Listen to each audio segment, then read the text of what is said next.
안녕하세요. 여러분과 함께 정치의 지도를 그려갈 저는 수능 완성 정치를 맡은 박봄입니다. 네, 지금 노래가 흐르고 있죠. 이소라 씨가 부른 노래가 흐르고 있습니다. 잘 들어보세요, 여러분. 네, 가사 중에 이런 가사가 있습니다. 네, 짠, 나오나요? 난 너에게 편지를 써 모든 걸 말하겠어 변함없는 마음을 적어주겠어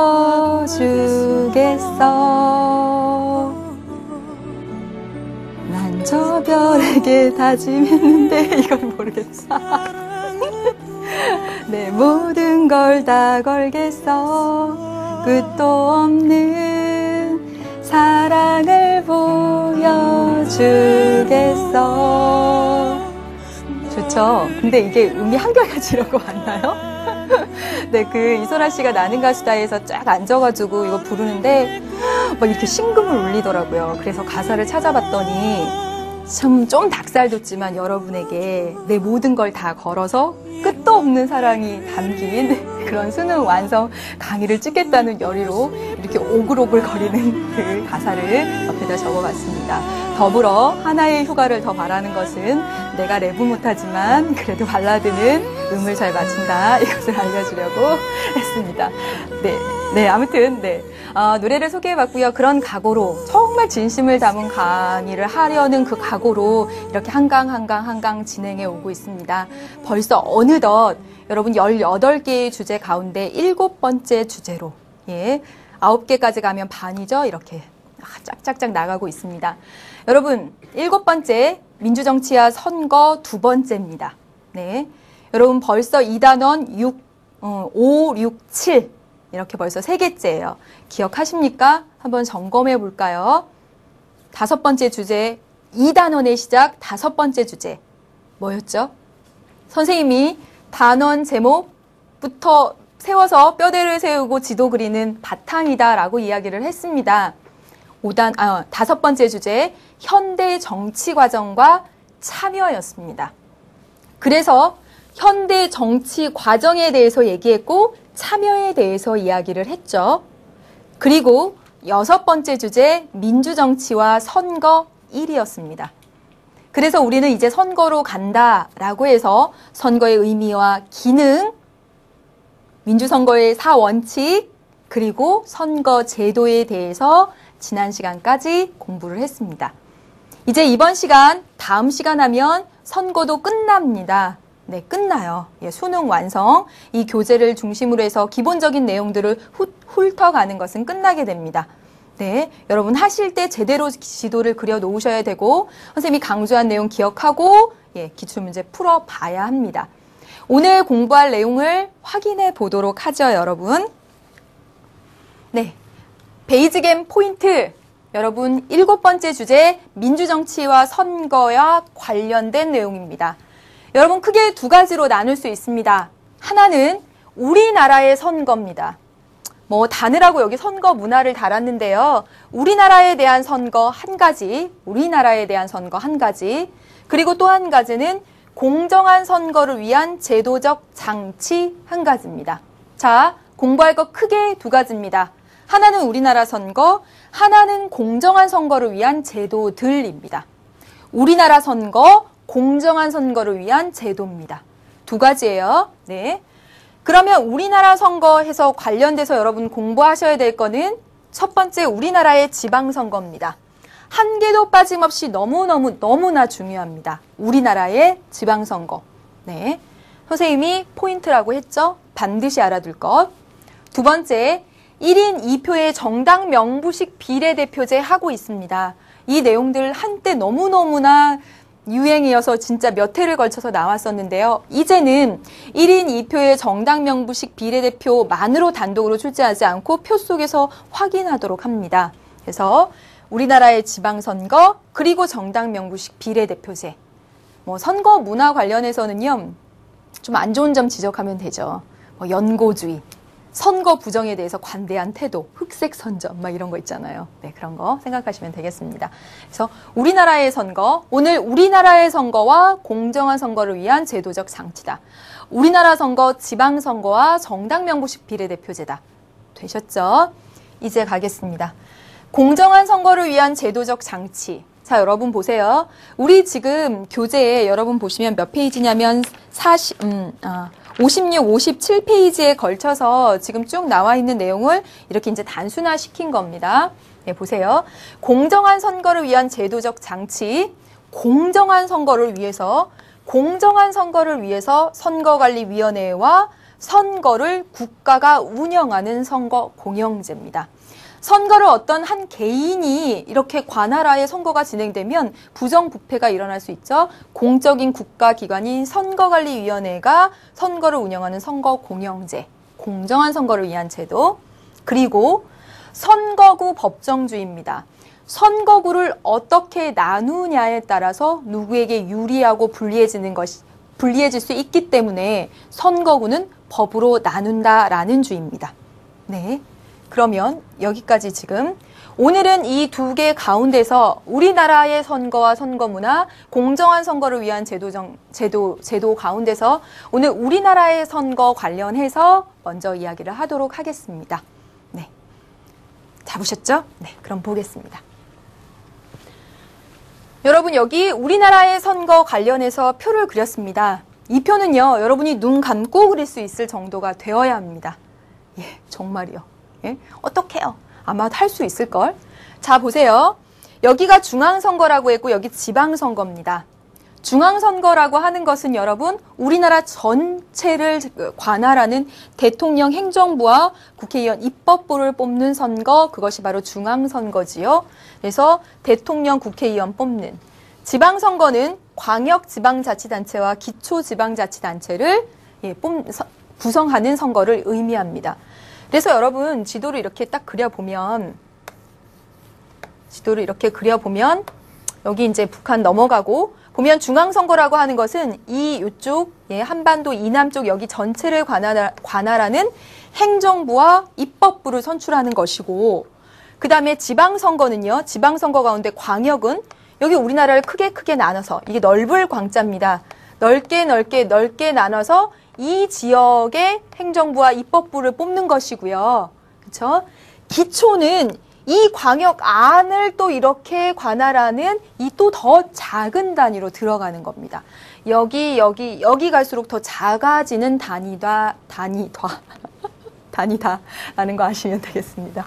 발음을 잘하려다 이상한 소리를 하네요. 네, 그러면 여기 관련해서 또 하나 이야기할 거. 우리나라 국민 몇 살 이상이면 선거권을 갖습니까, 여러분? 선거권은 우리나라 국민 만 19세 이상이면 선거권을 갖게 되죠. 그쵸? 보통 선거권 맞습니다, 여러분. 일정 연령 이상의라고 했습니다. 남녀 모두에게. 그래서 19살 이상이면 선거권을 가져요. 그 가운데 여러분, 외국인은 선거권 가질까 안 가질까? 외국인은 여러분 보세요. 외국인은요. 외국인 가운데 영주권을 가진 외국인. 여러분 영주권 가지고 있는 사람은 대한민국 사람 아니고 외국인입니다. 그들이 우리나라 국적을 가지고 있는 것이 아니라 영원히 우리나라에서 살 수 있는 권리만 갖는 거예요. 살 수 있는 권리만 가진 대한민국 사람 아니라 영주권을 가진 외국인. 3년, 영주권을 받은 지 3년 이상이 된 외국인은요, 지방선거에 참여할 수 있게 되어 있습니다. 지방선거에. 예. 그래서 외국인도 3년 이상, 영주권 받은 지 3년 이상 된 사람은 지방선거에 참여할 수 있고요. 네, 지방선거. 그 다음에 또 하나, 재외국민입니다. 이 경우는 우리나라 국적 가진 사람이에요. 국민이니까. 그런데 어디 있어요? 외국에 있습니다. 외국에 있습니다. 그래서 외국에 있는 우리나라 국민도 선거권을 가집니다. 어떻게요? 어떻게? 대통령을 뽑을 때, 그리고 비례대표 국회의원을 뽑을 때,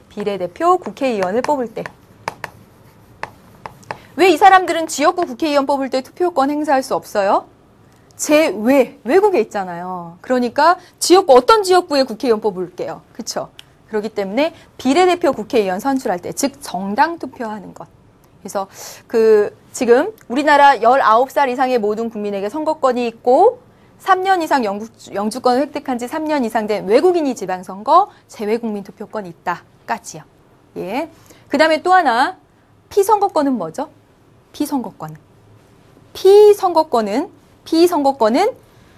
출마해서 당선돼서 공직으로 나갈 수 있는 권리를 의미합니다. 피선거권은요. 그래서 보면요. 대통령 피선거권은 40살 이상입니다. 만 40세 이상. 그래서 40세가 넘어야 대통령 선거에 출마할 수가 있습니다. 네. 그 다음에 국회의원, 광역자치단체장, 광역의회 의원, 기초자치단체장, 기초의회 의원은 25살 이상입니다. 25살 이상이면 피선거권을 갖게 됩니다. 대통령 40살, 그 다음에 나머지 25살 이상. 이렇게 피선거권 나이도 이야기를 했습니다. 사실은 이것은 시험에 나오고 안 나오고를 떠나서 정말 상식적인 수준에서 알아두어야 할 이야기들입니다. 우리나라 굴러가는데 대표가 되는 사람들이 몇 살 이상 될 수 있는지 그 정도는 알아야 되겠죠. 그렇죠? 네, 봅시다. 그 다음에 볼게요. 대통령은 다수대표제 방식으로 선출이 됩니다. 다수대표제는 뭐였죠? 가장 많은 수를 획득한 단 한 사람이 대표가 되는 방식이었고 5년 단임입니다. 5년 단임. 다시 말하면 5년하고 더 이상 할 수 없게 만들어져 있는 거죠. 헌법에 그렇게 써 있습니다. 그래서 이렇게 5년 단임제로 규정한 이유는 우리나라 역사적으로 독재 정권의 그런 기억 속에 민주적인 헌법을 만들면서 대통령 2번 하지 말게 하자라는 그런 의견들이 들어가서 이렇게 된 것이죠. 근데 이제 지금은 이걸 개정하자라는 이야기들도 나오고 있습니다. 그래서 다수대표제 5년 단임. 국회의원은요, 지역구와 전국구 방식으로 뽑습니다. 마찬가지예요, 여러분. 광역의회도 기초의회도 마찬가지입니다. 그래서 지역구, 전국구 이렇게 됩니다. 그래서 우리 지난 시간에 공부했던 내용 떠올려 보시면 245개의 지역구에서 245명을 뽑죠. 네. 한 선거구에 1명입니다. 1등한 단 1명 뽑기 때문에 소선거구제 다수대표제 방식이었죠. 그렇죠? 그 다음에 비례대표제 하고 있습니다. 어떻게요? 우리나라 국회의원 선거할 때요. 예, 국회의원 선거할 때 좋아하는 후보한테 한 표 던지고 좋아하는 정당에 한 표 던져서 정당 득표율을 합산해가지고 비례대표를 배분합니다. 그렇게 하고 있어요. 국회의원은 연임 제한이 없습니다. 그래서 여러분 9번도 하고 6번도 합니다. 6번도. 4년 임기에 됐습니다. 그래서 6번 하면 4, 6에 24. 24년간 국회의원 하는 거예요. 대단하죠. 9번 하면 4, 9, 36. 네. 그 다음에 보겠습니다. 지방선거는요, 광역 단위와 기초 단위가 있습니다. 광역은 넓은 지역입니다. 시, 도. 예, 그래서 서울시 등 광역시와 도지사 등 의미합니다. 다수대표제고요. 지금 보시면 특이한 점이 있습니다. 여기 행정부고 여기 입법부입니다. 행정부, 입법부, 행정부, 입법부입니다. 예, 서로 견제와 균형을 위해서. 그래서 보면 대통령은 단 한 번밖에 할 수 없고 그 다음에 국회의원은 연임 제한이 없으나 이런 보시면 광역자치단체장, 기초자치단체장은 의회 의원과 달리 연임 제한이 3회씩 있습니다.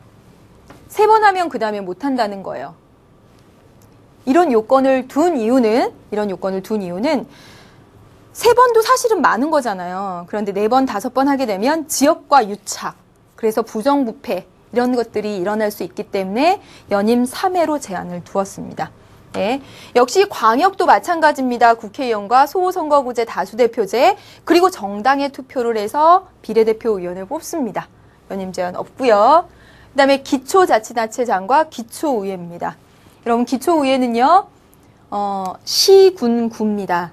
경기도 그 밑에 구리시, 서울시, 송파구 두 번째 말하는 그 단위들 있죠? 그게 기초입니다. 네, 그래서 기초는 여러분 자 보세요. 지난 시간에도 이야기했다시피 중선거구제 소수대표제로 됩니다. 그래서 다른 색깔로 표시를 했어요. 지방선거 여러분 잘 알아두시기 바랍니다. 그래서 2명에서 4명까지 뽑는다라고 했어요. 우리는 한 표만 던지는 것입니다. 네. 그리고 비례대표제 역시 있고요. 연임 제한 없습니다. 여러분 크게 알아두세요. 오늘 이 시간에 7번째 주제 민주정치와 선거 2를 하고 있습니다. 7번째 주제 민주정치와 선거 2에서는요, 여러분, 우리나라의 선거와 공정한 선거를 위한 제도를 배우게 됩니다. 크게 2개. 우리나라 선거 가운데서 첫 번째로 공부할 건 지방선거입니다. 예, 지방선거를 공부하기 위해서 중앙선거와 지방선거를 구분했습니다. 그쵸? 그래서 지방선거는 광역하고 기초가 있습니다. 광역은 국회의원 선거 방식하고 똑같습니다. 연임 제한 부분만 빼놓고, 연임 제한도 똑같고요. 그런데 기초는요? 기초는 어때요? 중선거구제, 소수대표제로 운영되고 있죠. 그렇죠? 그 점 기억하십시오. 뼈대 붙여서 살 붙이는 겁니다. 네. 그럼 이제 2번째로 볼 거 뭐죠? 우리나라 선거 관련해서 그렇죠. 정당 명부식 비례대표제입니다. 자, 보세요. 15, 16대 우리나라 국회의원 선거 때까지만 해도 어땠냐면 한 사람은 국회의원 선거할 때 한 표를 던지는 1인 1표 비례대표제 방식이었습니다. 다시 말하자면 이게 뭐냐면 좋아하는 후보에게 한 표를 던집니다. 우리 지역에 나오는 좋아하는 후보에게 한 표를 던집니다. 그렇죠? 그러면 바로 어떻게 되냐면 내가 좋아하는 후보에게 던지면 내가 좋아하는 그 후보 정당을 좋아하는 것으로 간주돼서 비례대표 의석을 배분한다라는 것이죠. 다시 말하면 A당에 박범에게 한 표를 던지면 박범에게 하는데 한 표가 쓰이고요. 그리고 동시에 너는 A당을 좋아하는구나. A당의 비례대표 의석 배분을 하는데 동시에 쓰입니다. 한 표를 행사하는데. 한 표만 던졌는데. 그럼 보세요. 이건 어떤 문제가 발생하냐면 내가 좋아하는 후보와 내가 좋아하는 정당이 일치하지 않을 경우가 있습니다. 나는 박범은 너무너무 좋은데 B당을 좋아할 경우입니다. 나는 박범을 뽑았는데 내가 좋아하는 B당으로 합산되지 않고 A당으로 바로 합산이 되어버리죠. 내가 A당 좋다고 한 번도 말한 적 없는데. 다시 말하면 좋아하는 후보와 좋아하는 정당이 일치하지 않을 경우 직접선거 원칙에 위반됩니다. 내가 A당 좋다고 말한 적 한 번도 없으니까. 그렇죠? 직접선거 원칙 위반입니다. 그 다음에 보겠습니다. 무소속의 후보를 지지할 경우에도 문제가 생깁니다. 볼게요. A당의 박범을 지지하면 바로 A당의 비례대표 의석 배분하는데 동시에 여기 가서 한 표가 쓰입니다. 그런데 내가 무소속의 땡땡을 지지하게 되면 이 사람 지지하는 거에 한 표가 쓰이면서 무소속은 전국구 의석 배분이 안 되니까 한 표의 가치밖에 안 나옵니다. 다시 말하면 A당의 박범을 지지하면 한 표로 2표의 효과를 보죠. 전국구 하는 데까지 쓰이니까. 그런데 무소속의 정땡땡 후보한테 한 표를 던지면 한 표 효과로 그냥 그칩니다. 전국구에 안 쓰이니까. 그래서 표의 가치가 달라집니다. 그렇죠? 그래서 무소속의 후보를 지지할 경우 비례대표 의석 배분에 반영되지 않아서 이 사람 표는 다른 사람 표에 비해서 표의 가치가 떨어지게 되는 거죠. 평등선거 위반입니다. 15, 16대까지 있었던 선호 후보에만 한 표 던졌던 그 방식은 직접선거와 평등선거가 위배돼서 헌법재판소의 그런 판단에 따라 다음과 같이 바뀝니다. 17대부터 이제 지금까지 1인 2표제 비례대표 방식으로 바뀌게 되죠. 어때? 좋아하는 후보에게 한 표, 좋아하는 정당에게 한 표를 던진다는 거죠. 그래서 A당에 박범을 찍으면서 동시에 나는 B당 좋아. 이렇게 이야기할 수가 있고, 그쵸? 그 다음에 동시에 무소속의 정땡땡 후보를 찍으면서 동시에 나는 A당 좋아. 이렇게 찍을 수 있게 되었다라는 겁니다. 네. 그래서 여러분, 각 정당은 선거관리위원회에 비례대표 국회의원 후보자 명부를 제출합니다. 네. 그래서 여러분, 비례대표 후보 명부를 정할 때 홀수 번호의 여자가 들어가게 정하죠. 사회적 약자 배려해서 각 정당이 비례대표 후보 명부를 제출합니다. 번호를 쫙 나열한. 예. 1번 박봄, 2번 누구, 3번 누구 해서 쫙 이렇게 명부를 제출합니다. 그래서 지금 이렇게 정당 투표 선거 결과 정당이 득표한 비율에 따라 비례대표 국회의원을 배분합니다. 네. 우리나라 54석입니다. 54석. 근데 봉쇄 조항이라고 있습니다. 지난 시간에도 설명했죠. 54석, 전국구 54석인데, 네, 보세요. 2%씩, 정당 투표에서 2%씩 얻은 정당이 10개다라고 해봅시다. 10개. 그러면 한 석씩 배출한 정당이 모두 10개 정당이나 나타난다라는 거예요. 그쵸? 소수당이 난립하죠. 예, 이거에 따라서 이렇게 막 배분을 하게 되면. 그래서 소수 정당의 난립을 방지하기 위해서 봉쇄 조항을 두고 있습니다. 지금 우리나라의 경우는 3% 이상의 정당에만 준다. 2% 정당, 1% 얻은 정당 못 준다. 이렇게 되는 거죠. 되셨죠? 작은 정당의 난립을 방지하기 위해서 이런 장치들을 두고 있습니다. 네, 여기까지 봤습니다. 그러면서 여러분, 문제 풀면서 정당 투표가 있는지 없는지를 확인하십시오. 정당 투표가 있으면 1인 2표제로 갔구나. 국민의 의사를 보다 더 잘 반영하기 위한 것이구나 라는 것을 알 수가 있습니다. 네, 그럼 보겠습니다. 여러분 볼게요. 왔다 갔다 좀 하게 되는데 지금 이 51페이지입니다, 여러분. 지금 우리는 07 민주정치와 선거에서 56페이지부터 해당되는 내용들을 하고 있는데 지금 여기 보면 이렇게 정당 투표라는 말도 나와 있고 해서 뒤에서 하는 것이 낫겠다 싶어서 지금 문제를 여기로 끌고 왔어요. 네, 보세요. 51페이지 닮은꼴 문제입니다. 다음은 갑국의 총선 결과를 나타낸 것입니다. 국회의원 선거 결과죠. 이에 대한 옳은 설명을 보기 위해서 고른 것은 했습니다. 여러분 지금 잘 보셔야죠. 항상 보셔야 될 거. 지역구 수입니다. 지역구 수 몇 개? 75개입니다. 그쵸? 그리고 지역구 수하고 또 보셔야 될 게 뭐죠? 의석수입니다. 의석수죠. 자, 보겠습니다. 지역구 의석수 여기 다이아몬드 표시죠. 지역구 의석수 여러분 쫙 더해보세요. 48, 42 이것만 더해도 80이 넘네요. 그렇죠? 딱 더해보면 140 맞나요? 150이죠. 150.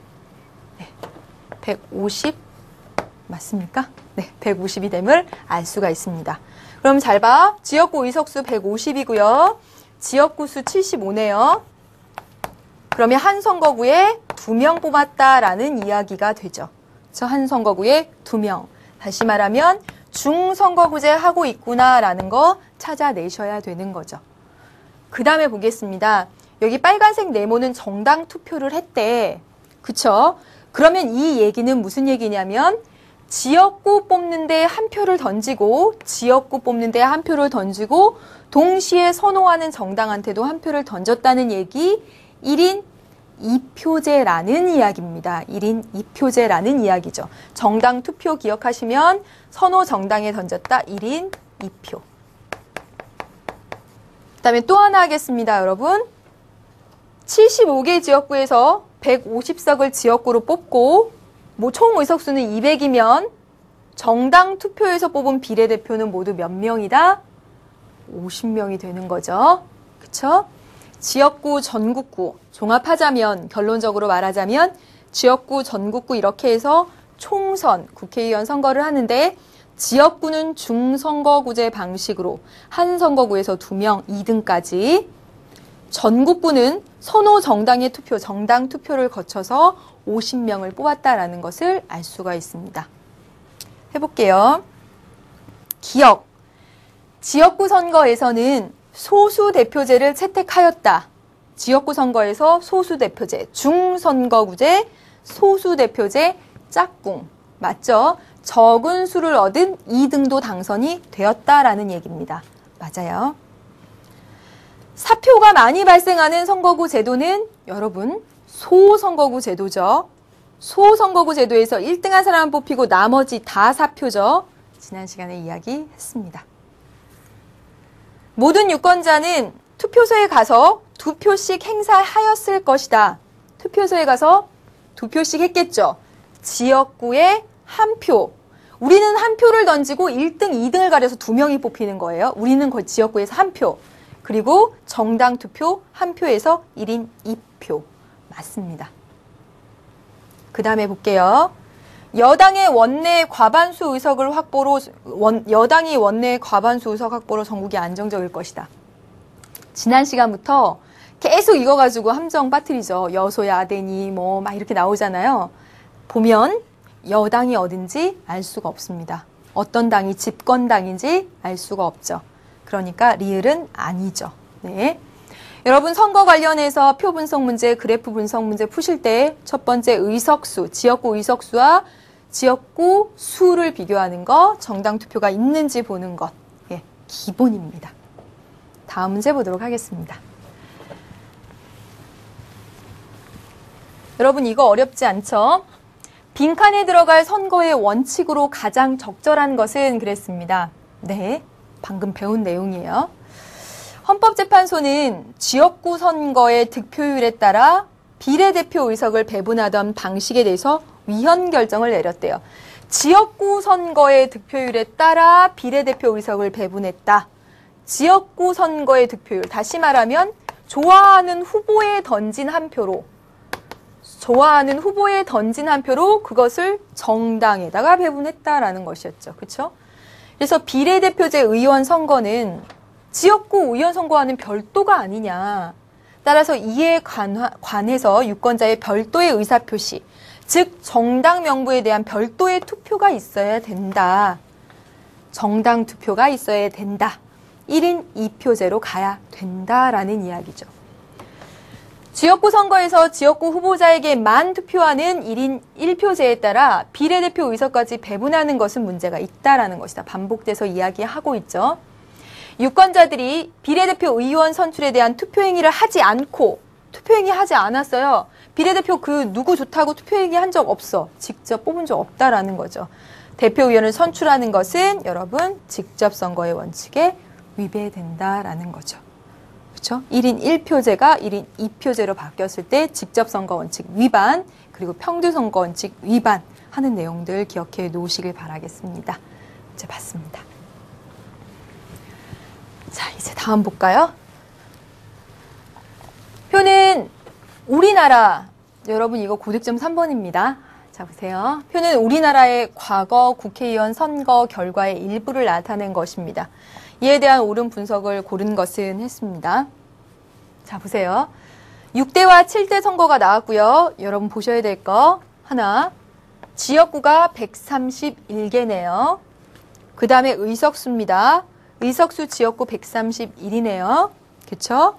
한 선거구에 한 명이죠. 소선거구제였구나라는 거 알 수가 있습니다. 6대에서. 그쵸?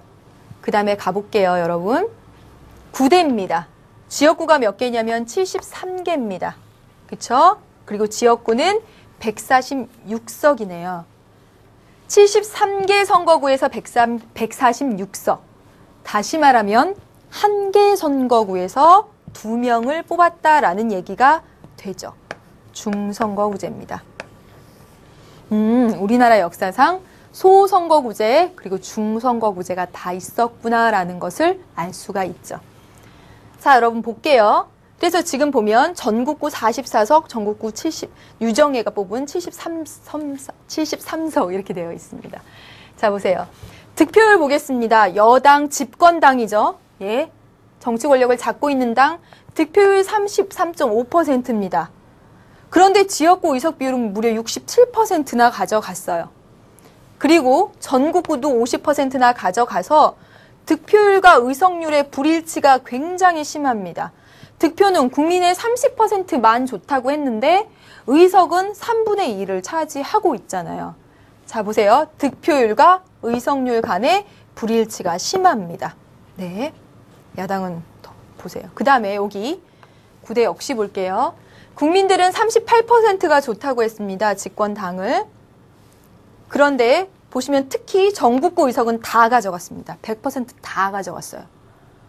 그리고 총 의석은 75%나 됩니다. 불일치가 심하죠. 그렇죠? 그렇다면 여러분 보세요. 지금 여기서 이렇게 불일치가 심하게 된 것들을 보면 전국구가 작용하고 있다라는 것을 알 수가 있고, 여기서는 아마 소선거구제까지 작용을 하죠. 그렇죠? 소선거구제가 득표율과 의석률 간의 격차가 크니까 1등하고 나머지는 다 버려지는 표가 되니까. 그렇죠? 그래서 더 보겠습니다. 6대 전국구 배분 방식을 보니까 정당 득표수에 비례해서 주는데 1당의 득표비가 50% 미만인 경우에, 지금 1당의 득표비가 50% 미만이죠. 33.5%죠. 그랬을 경우에 제1당에게 전국구 의석의 절반을 뚝 떼줘요. 그래서 50%나 가져간 거예요. 1당을 도와주는 그런 선거제도죠. 그렇죠? 1당이 50%가 안 되면 전국구로 채워주자는 주의입니다. 7대에 가서는 더 심해져요. 아니 9대에 가서는. 자 보세요. 통일주체 국민회의라고 해서 이 통일주체 국민회의가 대통령도 뽑고 국회의원도 뽑습니다. 네, 간접선거 인단 같은 거예요. 예, 그런데 여기 통일주체 국민회의에서 선출합니다. 여기 전국구를. 네. 근데 보면 100% 여당이 다 가져갑니다. 전국구가 집권당에 굉장히 유리하게 반영이 돼서 이렇게 득표율과 의석률 사이의 불일치를 심화시켰다는 것을 알 수가 있습니다. 그렇죠, 여러분? 자, 보겠습니다. 기억. 소수 대표제에서 다수 대표제가 되었다. 이거 가장 기본적으로 여러분을 한테 이게 나오는 거죠, 맨날. 소선거구제는 소수가 아니라 다수 대표제죠? 그렇죠? 중선거구제는 소수 대표제입니다. 바뀌었죠. 다수 대표제에서 소수 대표제가 되었다라고 해야지 맞습니다. 다음 보겠습니다. 국민의 의사가 선거 결과에 비교적 잘 반영되었어요? 아니죠. 그렇죠? 아니죠. 왜곡됐습니다. 왜곡. 네. 득표율과 의석률 간의 격차가 굉장히 컸습니다. 제1당인 여당에게 굉장히 유리했죠. 전국구 몰아주기 하면서. 네. 여당 지지 유권자들과 야당 지지 유권자들 간의 투표 가치가 불평등하죠. 그쵸? 보세요. 여당 지지한 사람들은 더 많은, 자기가 지지한 것보다 더 많은 대표를 가집니다. 자기가 지지한 것 이상의 대표들을 가집니다. 과대대표 되고 있죠. 전국구 의석이 그렇게 배분됨에 따라서 여당을 지지하는 그 표에 비해서 너무나 많은 대표들이 나타나고 있습니다. 과대대표되고 있어요. 불평등하다? 맞습니다. 네, 여기까지 또 봤네요. 문제 더 쭉쭉쭉 보도록 하겠습니다. 네. 이제 실전 2번입니다. 실전 2번 보세요. 다음 포스터가 비판하고 있는 여러분 이제 선거 문화 쪽으로 넘어왔습니다. 선거 문화는 이제 여러분이 알고 계신 선거와 관련된 기본적인 것들 위해서 이렇게 상식을 가지고 푸시면 될 것 같아요. 지금 보시면 충청당, 영남당, 호남당으로 갈기갈기 찢어졌다라는 이야기가 되고, 다시 말하면 우리나라 선거 문화 중에 아주 가장 병폐로 지적되는 지역주의 이야기하고 있는 거죠. 이 지역주의 해소할 수 있는 거 뭐 있을까? 첫 번째, 의원 내각제 도입하면 지역주의 없어지겠다. 아니죠. 그쵸? 네, 의원 내각제 도입하면. 대통령제라 지금 지역주의? 그건 아닌 거죠. 그쵸? 그 다음에 선거가 공정하지 못해서 그래. 지금 공정하지 못해서 지금 그런 거예요? 공정하게 안 이루어져서 지금 저렇게 된 겁니까? 아니죠. 선거 공영제를 강화하면 이거 없어진다고요? 아닙니다. 그 다음에 강제로 투표하면 없어질까요? 아니죠. 예, 여기 보세요. 중대 선거구제 실시하면 가능성 있죠. 왜? 2등, 3등, 4등, 5등 또 대표가 되는 거니까 영남 쪽에서는 3, 4, 5등이 서울 사람, 충청도 사람 또는 사람이 아니라 뭐 어쨌든 그걸 반영하는 정당 사람들이 될 수도 있고, 역시 호남 쪽에서도 영남당은 또 뭐야. 네, 아무튼 이렇게 2, 3, 4등이 다른 정당, 기존 정당이 아닌 다른 정당에서 배출될 수가 있기 때문에 중대선거구제 논의가 나오고 있는 것입니다. 그렇죠? 그 다음에 5번 비례대표 의원은 폐지하는 건 오히려 더 악화시킬 수 있겠죠. 그렇죠?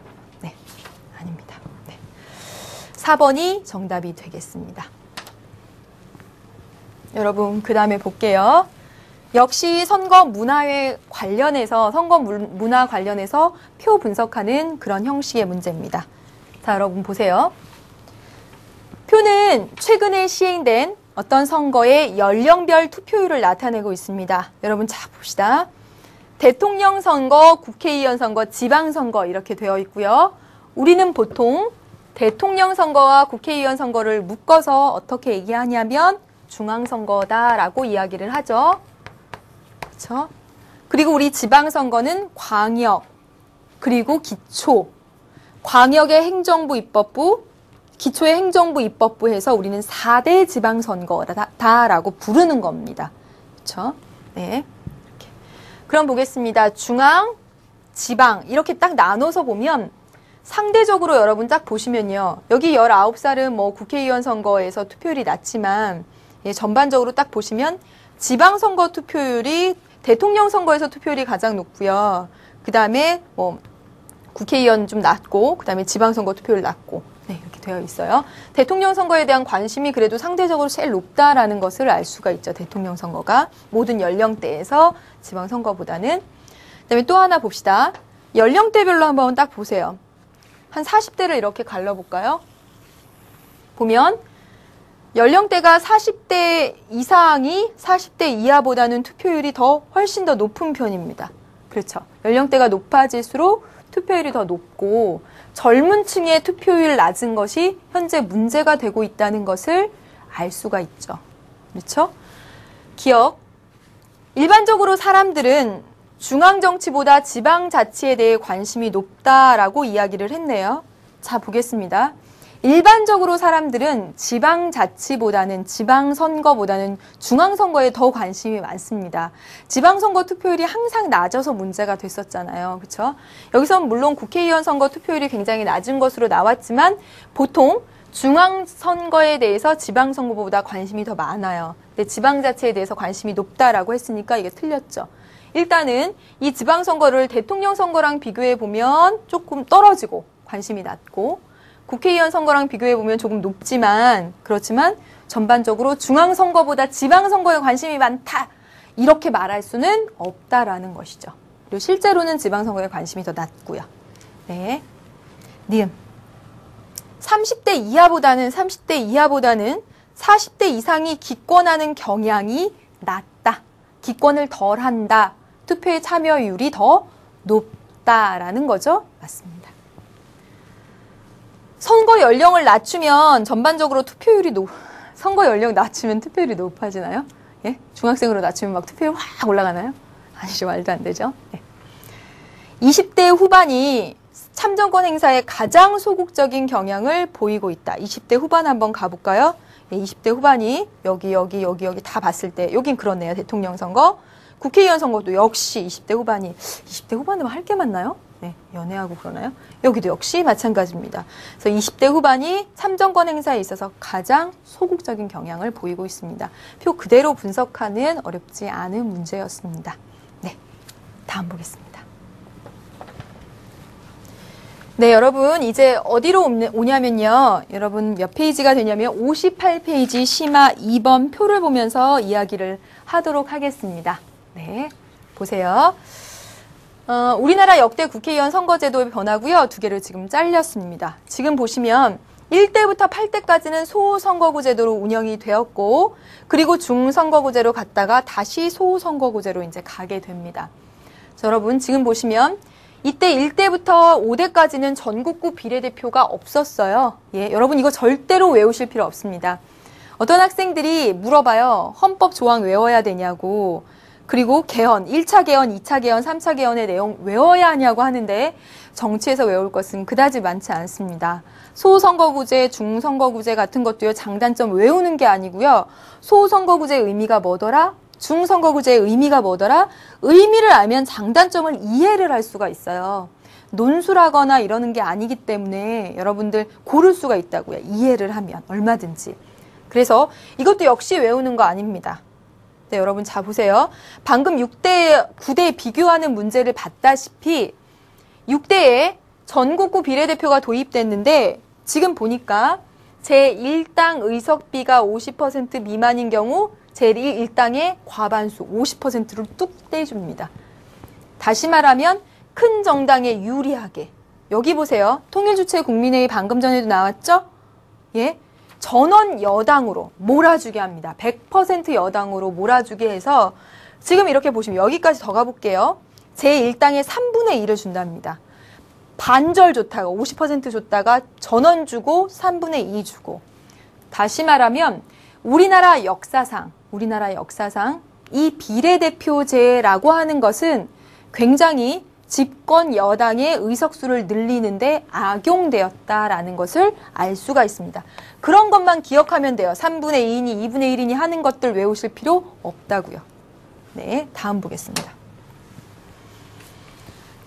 여기도 보세요. 2분의 1 배분해서 여기까지 이렇게 갔습니다. 이제 14대부터 해가지고는요. 14대부터 해서는 이 전국구가 제대로 된 방식으로 이제 진행이 됩니다. 근데 지금 14, 15, 16대까지는 1인 1표제입니다. 1인 1표. 그래서 정당 여기는 의석수에 비례해서 줬고 여기는 정당 득표수에 비례해서 줬는데 자 여기까지는 집권당에 굉장히 유리하게 악용됐어. 전국구가. 그런데 이 14대 이후부터는 이제 전국구가 점점 개선됩니다. 여기서 개선 이렇게 점점점. 볼게요. 의석수 비례 배분과 득표수 비례 배분이 어떤 차이가 있는지 한번 보도록 하겠습니다. 네. A당과 B당이 있습니다. 네. 50석, 40석. 아니요, 40석이 아니라 40표. 50표, 40표. 50표, 40표. 네. 50표, 40표. 그리고 10표, 80표. 이렇게 해봅시다. 그럼 보세요. A당이 지역구에서 4석을 차지했고요. B당은 몇 석? 1석 차지했죠. 그렇죠? 모두 전국구 의원이 예를 들어서 전국구 의원이 10명이다 라고 해봅시다. 10명이다 라고 해봅시다. 그럼 보세요. 여기 의석수 비례 배분입니다. 의석수 비례 배분이에요. 자 보세요. 의석수 비례 배분을 하면 A당, B당 봐봐요. 4대 1로 A당이 훨씬 더 많죠? 그렇죠? 그럼 8명을 어떻게 갖고 갑니까? A당이 8명 가져가고 그렇죠? 10명 중에 B당이 2명 가져가는 거죠. 이게 의석수 비례 배분입니다. 그래요? 근데 여러분 이제 잘 보세요. 이거 다 더해볼까? 득표수 비례 배분으로 바뀌었습니다. 15, 16대에. A당의 득표수 쫙 다 더해보세요. A당의 득표수 쫙 다 더해보면 210표입니다. B당의 득표수 쫙 다 더해보면 4, 5, 4, 6이 240입니다. 그쵸? B당이 조금 더 많죠? 그쵸? 그러면 10명을 B당이 조금 더 많게 6석, 4석 이렇게 가져갈 수 있다라는 거죠.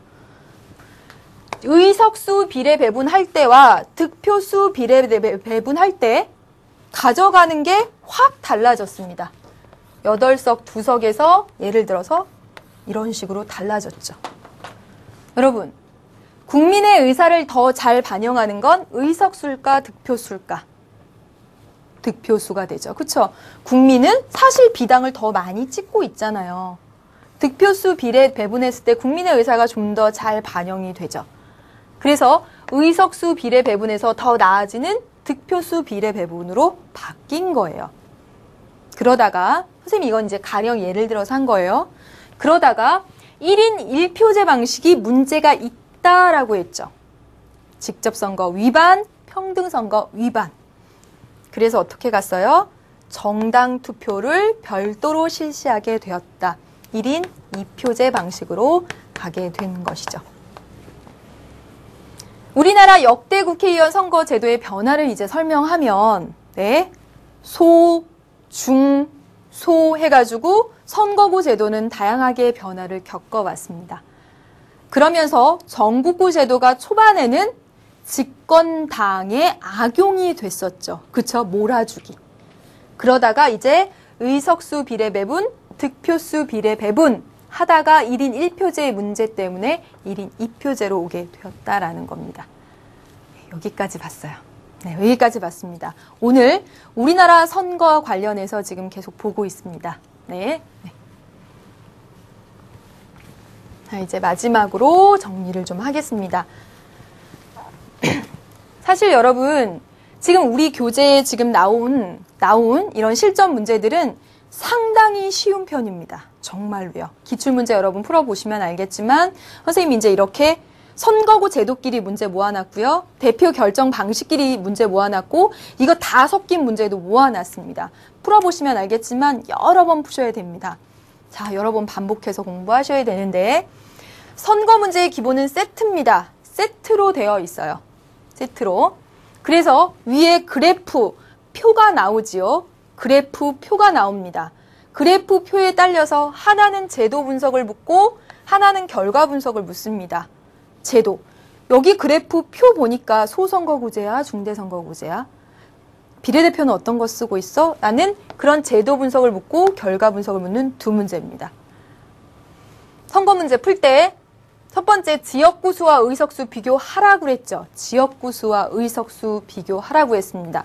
소인지 중인지 다수대표제인지 소수대표인지 가릴 수 있습니다. 그래야지만. 그 다음에 두 번째 1인 1표인지 1인 2표인지 가려야 합니다.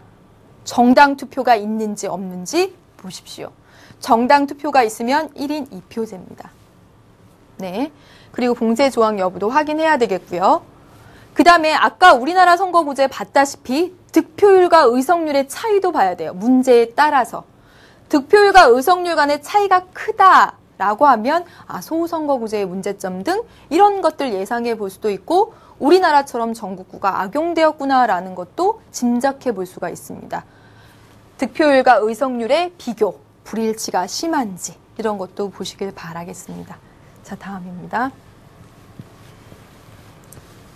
이제 선거 문제는 또 하나는 이제 표나 그래프가 아니라 지문이 나옵니다. 길게 지문이 나오면 그 지문 관련해서 역시 제도와 선거 결과 분석하는 거 나옵니다. 네. 그리고 지난 시간 공부한 것까지 말씀을 드리면 이제 대표 결정 방법 중 선호 투표제 공부하셔야 되고 결선 투표제 공부하셔야 됩니다. 이거 두 개 다 모두 대표의 정당성 강화를 목적으로 한다라는 거 알고 계시죠? 방금 말한 대로 의석률과 득표율 비교해서 의석에 비해서 득표에 비해서 너무 많은 의석을 가져가서 과대대표되지는 않았는지 득표에 비해서 너무 조금 의석을 가져가서 과소대표되지는 않았는지도 확인하셔야 된다는 거죠. 심화강에서 또 가져다가 문제 이제 직접 가져다가 말씀을 드릴게요. 마지막입니다. 오늘 여러분 지방선거 했습니다. 지방선거, 광역, 기초의회에서 중선거구제 도입하고 있다는 거 말씀드리면서 표 전체로 기억해 달라라고 말씀드렸습니다. 1인 2표제 정당명부식 비례대표제로 온 건 직접선거 위반, 평등선거 위반과 관련해서 말씀드렸던 거 기억해 주시기 바랍니다. 네, 오늘 여기까지입니다. 오늘 여기까지 우리나라의 선거를 한 겁니다. 우리나라의 선거. 여러분 다음 시간에 공정한 선거를 위한 제도적 장치 남겨두고 있습니다. 그리고 여러분 59페이지의 테마 문제 한번 풀어보시면서 정리를 부탁드리겠습니다. 시간 내서 이것도 풀도록 하겠습니다. 네, 수고 많으셨습니다, 여러분. 네, 다음 강의에서 만나도록 할게요. 안녕. 네.